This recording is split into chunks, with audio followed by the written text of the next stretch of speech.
Hi everybody, welcome to another episode of Spring Cleaning Movie Project. I'm Nick Moffat, and this is the project where I take every movie off my shelf that I haven't seen and do short reviews of each one.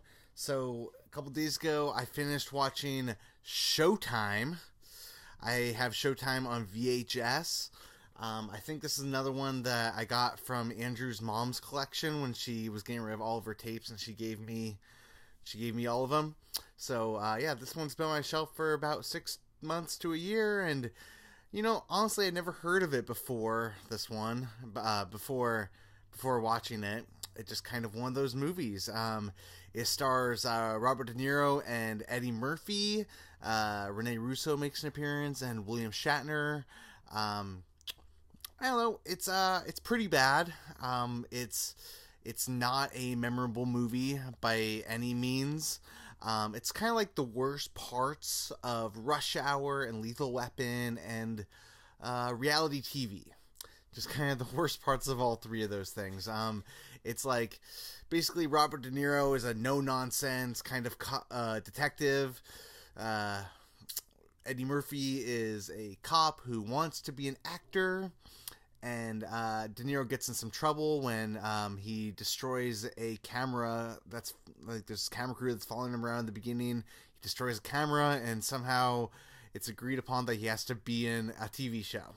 And they hire Eddie Murphy because he's charismatic, and they don't like each other at first, and eventually they become buddy cops, as you might expect.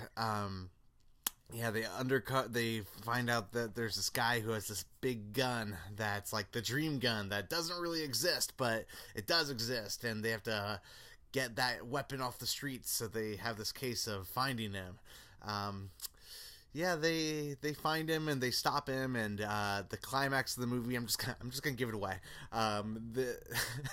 They get him in this hotel room, and De Niro shoots a bullet out of the camera and shoots the guy, and then he has this giant gun and he shoots at the ceiling a bunch of times as he falls over.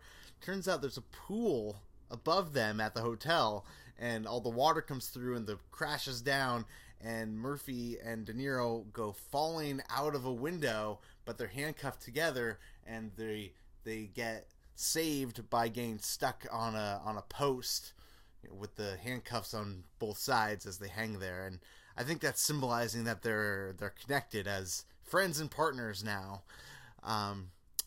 Anyway, it was bad. It was totally forgettable. It was like, I don't know, it was kind of one of those, to me, 2002, it kind of felt like when De Niro first started phoning it in. I mean, maybe he did earlier, but this really was like pure De Niro phoning it in. I feel like Eddie Murphy was there for a little bit already.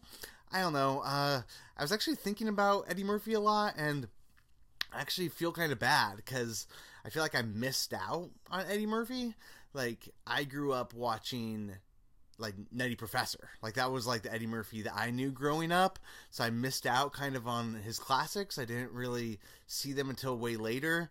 Like I didn't see Beverly Hills Ninja, or that's Chris Farley, Beverly Hills Cop until like last year. I still haven't seen Coming to America, but it's not the same, and like I feel like Eddie Murphy tried to make that comeback in like, what was it, like 2008 with Dreamgirls, but Norbit came out that same year, and to me Norbit is like my worst movie of all time. Someone asks me what the worst movie of all time is, I go to Norbit, and I'm pretty sure Norbit is like the reason why he didn't win Best Actor for Dreamgirls, and then he never really fully made that comeback. I don't know, Eddie Murphy, I just kind of feel bad because I just don't really get him, and even though he's like a comedy legend, I feel like I just kind of missed it. Anyway, that's Showtime. Pretty forgettable. Wouldn't really recommend it. So follow me on Twitter at Mothman23. I'm also very active on Letterboxd.